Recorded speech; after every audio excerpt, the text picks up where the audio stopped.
I don't know about any of you, but I want people to call USC's defense arrogant. I'm going to explain why on this episode of Locked on USC. And is this the most important fall camp in USC history?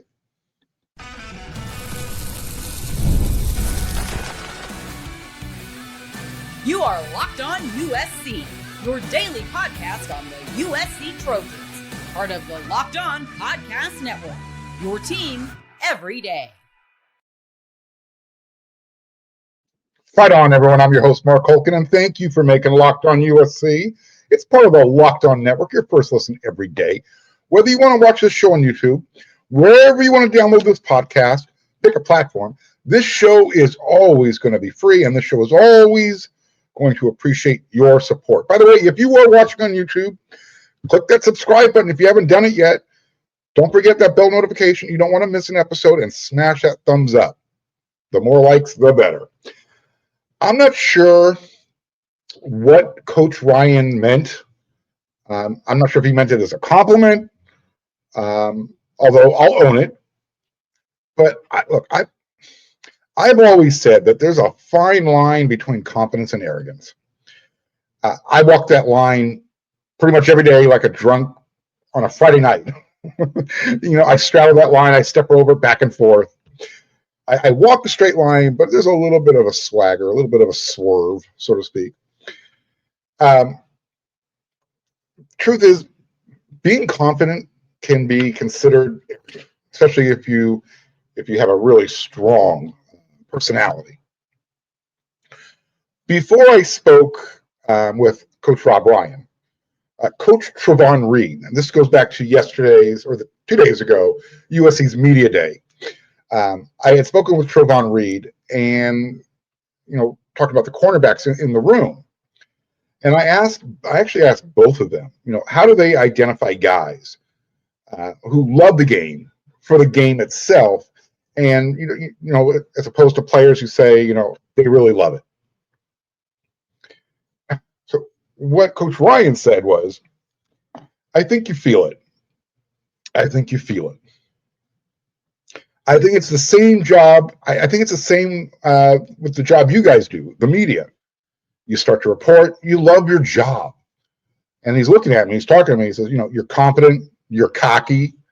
I don't want to say arrogant, but you can tell you're great. You can feel it, right? It's the same thing with players. I think it's easy. The more experience you get, you recognize what they look like and how they are. But, as a coach, your job is to help them love the game. When you love the game, it's contagious. And I think that's what I inherited. And I got a great group. Man, Matt Entz must have been a great coach because I inherited a great group. Now, I can live with Coach Ryan's perception of me. I mean, all I heard was cocky, cough, arrogant, cough again, and you're great. That's all I heard. So when it was Coach Lynn's turn, when it was time for me to talk with him, when his turn kind of came around the end of the day, I asked him a question about, after I was sitting around with Coach Ryan and Coach Trojans Reed, and I was thinking about this, I thought, what? Let me ask Coach Lynn this question, but I'm going to ask him in a different way. The question to Coach Lynn was this: where do you want your defense? You want them to be, considered confident or arrogant? He didn't answer right away. There was like a little bit of a second pause, but after that quick second, to measure his words, he said confident. And here's his full answer. I think sometimes if you're extremely confident and you get mistaken for arrogance. But at the end of the day, when you put in the work that our players have put in and week out, when we step on that field, we're going to be extremely confident. But again, when you have the work to back it up, it's not arrogance. End quote. So here's how I look at it. Here's the USC's defense, backing up their work ethic, and their work ethic, their competence. Eventually, I want that to graduate, into arrogance, because that means they're backing it up on the field too.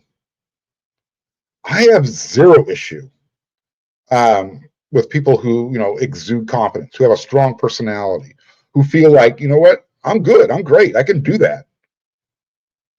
And look, if someone wants to mistake my confidence for arrogance, I start to wonder why. If perception is one person's reality, then I take a quick look inside, get a little introspective. Is it what I said? Is it how I said it?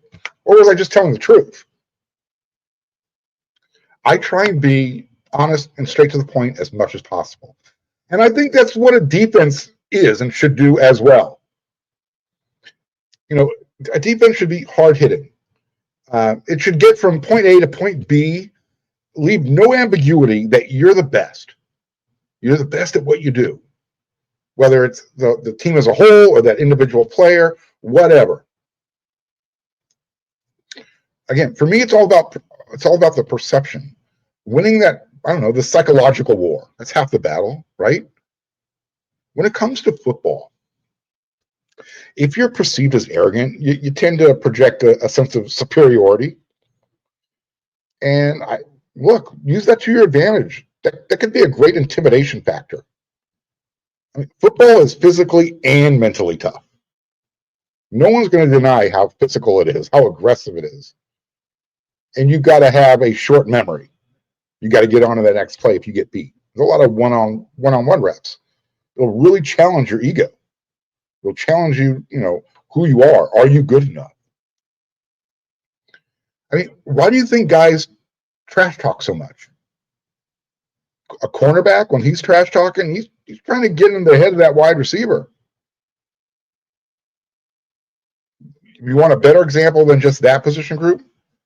Here's a name I think USC fans will recognize. One of my favorite players of all time, Brian Cushing. He did not just trash talk you before, during, and after the play. He backed up his words. He backed it up with hard hitting. You knew exactly what Cushing meant to do when he hit you, and that was to inflict pain. If you believe you're the best, your teammates start to believe it as well. There is nothing like having when the guys on your team have your back, even when things get tough, even if maybe you started something, knowing those guys are going to be there for you, regardless of how confident or arrogant you might be. Football culture, it has always been about larger than life personalities, right? You celebrate those types of things. You gravitate to them. You've had arrogant players. They make bold claims, predictions. They're flamboyant. I think of Brian Bosworth. He's one of those guys who probably slides on the spectrum. He probably slides to the side of arrogance. But don't tell me he wasn't an extremely confident person. You have to be if you're going to wear one of those half shirts, neck roll, mohawk. I respect certain players, what they've done in their career. Brian Bosworth, he's one of those guys. Let me ask you this question. Was Joe Namath arrogant, or was he confident when he guaranteed a Super Bowl win? Again, there's that fine line. Was Pete Carroll, was he arrogant or confident? Football requires, I think, an arrogant type of mindset, because football is an aggressive sport. There's going to be situations during the games when you have to literally be so confident, almost to the level of arrogant enough to believe that the risk is worth the reward. Think back to Pete Carroll throwing that 2-yard pass with Russell Wilson at the goal line in the Super Bowl. We've had a few of those moments with Pete Carroll at USC. I remember his first year as head coach out at Notre Dame. You had a nice lead heading into halftime. Let's try a fake punt just for the heck of it. Didn't work out. Neither did the end of that game. Look, like I said, I probably lean, I definitely lean towards the side of arrogance. I have zero issue if I'm confident If my team is confident, I want them walking around like, bring it. You're not going to beat us. I was raised on anyone, anytime, any place. I want USC to be arrogant. In fact, I used to have a shirt that says, "We're not arrogant. We're just that good." And that was, again, during the Pete Carroll Halcyon years. I mean, they earned the right to be arrogant, and I need USC to get back to that. Obviously, that comes from confidence and winning on the field, and then all of a sudden you can walk around with a little swagger, a little strut. Pick which side of the sidewalk you want to walk into. Maybe walk by somebody, bump them with your shoulder, say sorry. Oh, no, not really. I meant to do that. That's Brian Cushing. If you've seen the video on YouTube or social media, you know exactly what I'm talking about. He was picking on the running back Blue from LSU. They were teammates at Houston, and man, arrogance personified is Brian Cushing. I hope one day I can get him on the show. I would just love to have a conversation with him. I mean, I won't say he's my hero, but he's the type of guy I would role model my game after. Attitude, personality, everything. Toughness. I'm not Brian Cushing. Nowhere close to it. All right. I also asked, is this the most important fall camp in USC history? We're going to talk about that in the third segment. But today, actually, you're watching this episode, fall camp opens. There's going to be a lot to look forward to, a lot to look at in fall camp. But, tomorrow's day one. Here's just a few of the things I'm going to have my eyes out on for, looking out for. I'm going to talk about that in the next segment.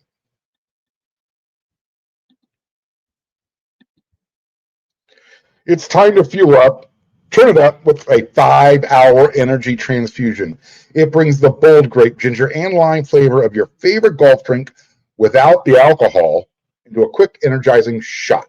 Whether you're sinking birdies or just making memories with friends, this is a hole-in-one for your energy game.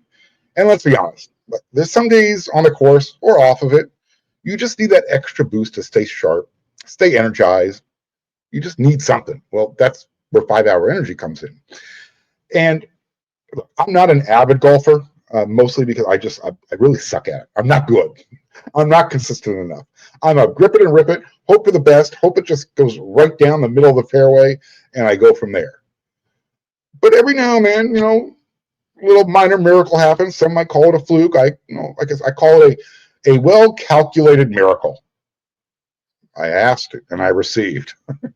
But there was this one shot out of the bunker, 30 yards away, went right into the hole, gave me a 7 on a par 5. Golf is all about good times with good people, good flavors. The grape ginger lime flavor gives you the best parts of the clubhouse, and you're not going to have to go chase down that beverage cart. If you go to 5hourenergy.com today, that's the number 5, hourenergy.com, you can use my promo code LOCKEDONGolf to receive 20% off your order. This offer is only valid until September 30th on one order, and it cannot be used with other promotions. The code is not good on subscription orders as well. Whether you're meeting up with friends or trying to turn 18 holes into 36, get the energizing boost you need to power through your transfusion-flavored 5-hour energy shots today.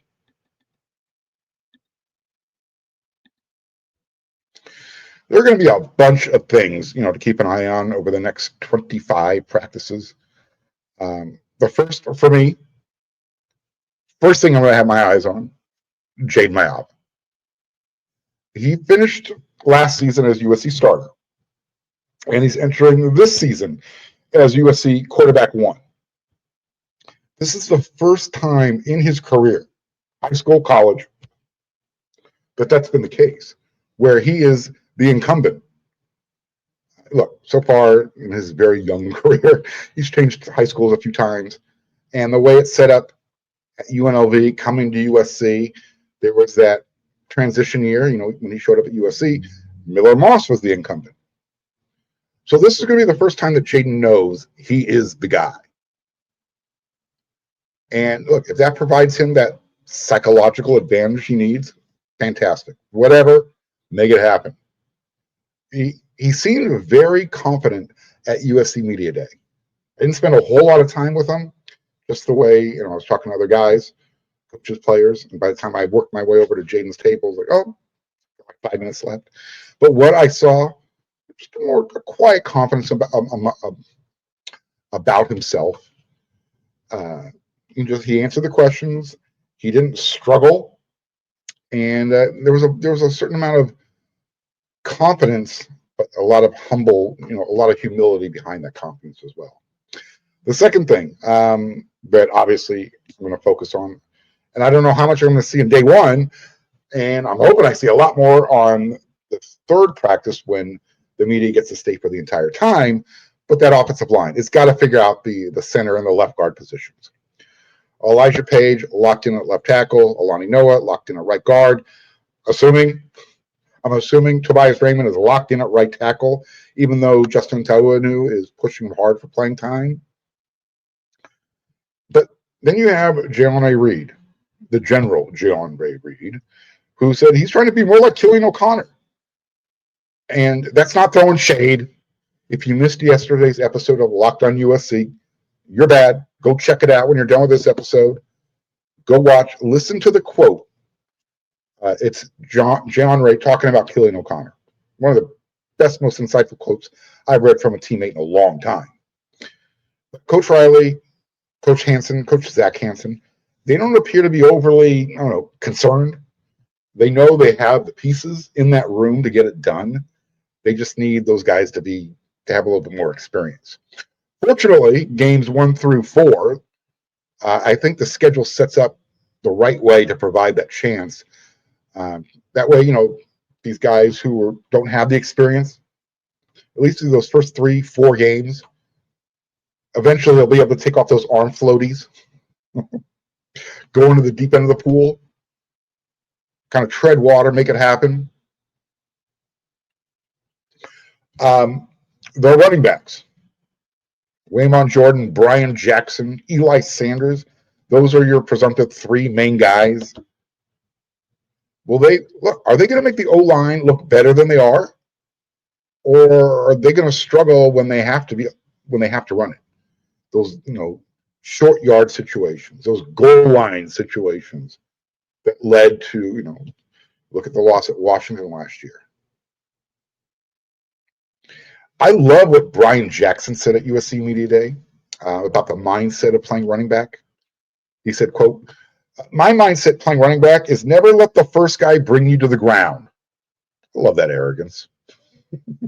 I know everyone likes the home run plays, the X factor plays, the big runs, but sometimes it gets dirty. And my mindset is, well, I'm the guy who's going to go get you those tough yards. When your team needs you the most, you're the one who can push the team forward. That's my mindset every time I touch the ball. Every time the ball touches my hands, go make a play. Go and try and make the biggest play. Sometimes it's not always going to be there, but I like going to get the hard yards, end quote. By the way, he loves the number 21 jersey that he wears. Kind of popped his collar a little bit, did this. He knows that Lendale wore it.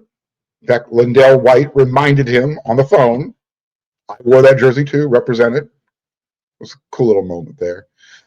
But much like Jaden did not go to media days in Las Vegas, something else I noticed, and something I'm going to keep an eye on at the first practice, USC Media Day, wide receiver, DJ Jordan, Xavier Jordan, he wasn't one of the wide receivers there. Jacoby Lane, Josiah Zamora, Prince Strong, Jay Fair, Zacharias Williams, they were there. Much to do about nothing? Probably. Or, as DJ Jordan slid to the back of the line when it comes to, when the players separate into position groups and they're doing their reps, their warm-up reps, I'm going to be interested to see where he is in the lineup. Is he the front of the line, middle, the back? It tends to give you a little insight, especially as you get deeper into fall camp, where they are on the depth chart. I don't know. Again, maybe it's nothing to read into this, but something that just kind of, I reminded myself when I was thinking about the players that were there and the players that weren't. A lot of new guys, but DJ Jordan was the only wide receiver USC brought in with the 2024 class. So we'll see. And I would say the exact same thing for the other side of the ball, on the other side of the line of scrimmage. Marcellus Williams, Braylon Conley, they weren't at USC Media Day. We know cornerback is one of those spots that they got to, find replacements. The new guys were there being featured at USC Media Day. And let's stay in the defensive backfield here for just a second. Prophet Brown, his name is the new buzzword right now. Nickelback, he can also play on the boundary outside corner. Coach Reed loves the physical style that he plays with. I think he's going to be your nickelback when USC opens up the season in 31 days. Missouri State beat the Bears. But yeah, Greedy Vance, Jalen Smith, both of those guys right now, they're battling for starting jobs at Las Vegas and Houston, respectively. It's weird to say the Las Vegas Raiders, but Pete Carroll's the head coach. But Greedy Vance is literally battling for the number one job at nickel. Same thing with Jalen Smith. He's battling for that number one cornerback spot with the Texans. Right now, the only constant in USC's backfield, Kamari Ramsey. So that's definitely something where I'm going to have my eyes focused, first day, the beginning of fall camp. I want to see how that secondary shakes out. The first day fall camp, it's not going to tell us a whole bunch, but again, by the end of the first week, and definitely by the time the team scrimmages on the 15th, the staff is going to know who they have, what the rotation will look like. But today, you're watching this episode, first day fall camp. I'm there. Well, I'm there in the morning. It's an early starter. It's an early riser. Practice starts at 7 a.m. Usually the team starts, cycling out one by one, and then little groups, little herds. Sometime a little after 6 a.m. Usually it's the specialist first, and then all of a sudden you get the individual guys, position groups. They come out, we get the pictures, get you that first look. I'll be doing all that, and I can't wait. I want this team to be so confident that everybody perceives them as arrogant. Whether it's defense, offense, team in general, I don't care. Specifically on defense, I want it. We got one more segment to go. As I talked about at the beginning of the show, is this the most important fall camp in USC history?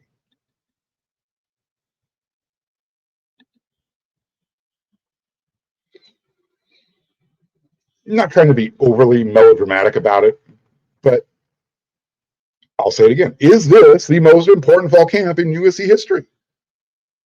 There have been other eras of USC football that needed to make a statement one year versus another year, but this feels a little different. 11-3, 8-5, 7-6. USC has done a lot behind the scenes. They brought in Lincoln Riley. That was supposed to be the catalyst to get USC football out of the malaise it was in. Look, USC is either going to be great or terrible in 2025. Don't think there's going to be any middle ground. USC's been in the middle now for the last couple of years. There's just so much riding on this season. And again, with the uncertainty on the offensive side of the ball, quarterback, offensive line, just a little uncertainty there. Is the quarterback job taken care of? I mentioned it earlier in the show. I think the staff feels they've got the pieces they need for the offensive line. They just need to get those guys experience. You have the number one recruiting class coming in next year. You have a lot of financial resources invested in that class, which makes this season really important. I don't think you're going to see a mass migration if the poop hits the fan this year, as far as what happens on the field. But you really don't want to have that stink kind of lingering, right? You don't have to look at it, wonder about it, wonder how it's going to get cleaned up. You're going into year number 2 in the big conference. Coach Riley, his reputation is on the line, but so is USC's. So far, Coach Riley's tenure at USC can be summed up this way: Caleb Williams, Heisman Trophy. You've got some really good recruiting. These last 2 recruiting classes have been really good. I mean, you can't get better than number 1. 2025. I know it wasn't in the top 5 class, but you brought in what you needed, what you wanted for the most part. So, look, the wins have been hard to come by, but you have all the talent you need now. This is Coach Riley's roster. Except for 3 guys who are still around from the Clay Helton era. I'm talking about Lake McRee, Prophet Brown, Anthony Beavers Jr. Other than those 3 guys, this is Lincoln Riley's roster, the way he's built it. For better or worse, there's no more finger pointing anywhere else. We have to rebuild. We got to do this.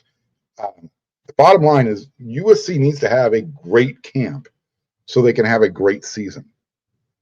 I mean, there's so much hype going in that everything is finally in place, right? It's what we've been talking about all off season. Got your general manager, coaching staff, roster talent, the future infrastructure, the Bloom Football Performance Center. That thing's going to be opening up in time for spring camp 2026. Your NIL is exactly where you want it. Revenue sharing is coming into play. I know a lot of you, some of you, will say, no, next year will be the make or break or the most important fall camp in USC history. Last year was year 1. This is year 2. I'm not reading that same book as you guys. I say 2025 is the most important fall camp in USC history. Look, depth, check. You've got a dynamic duo at wide receiver, check. I mean, is Coach Riley, is he ready to, show off those play calling skills of his? Has he improved a little bit with the clock management? The way they'll work in the big conference? Again, not throwing shade, not trying to be arrogant. Just these are the things that make this camp this year so important for USC. A lot of little things that went on last year that didn't work out in USC's favor. A lot of close losses. We'll see if that's all changed this year. I think a lot of that's going to get fixed because of Trumaine Carroll, this new strength and conditioning coordinator, who, by the way, I will get to speak with after today's practice. All right. So I'll have more on that. We'll talk more about it. Let me know. Hit me up in the comments section. Give me your feelings on the matter. Wherever you want to do. You can hit me up on Twitter, or X, excuse me. Hit me up on YouTube in the comments section. Hit me up on Instagram. Wherever you can find me. WeRSC.com. It doesn't matter. I'm here. I'll be here again tomorrow with another episode of Locked on USC. I'll give you my practice report and anything else that's coming down the pipe. So until then, everyone, you know what to do.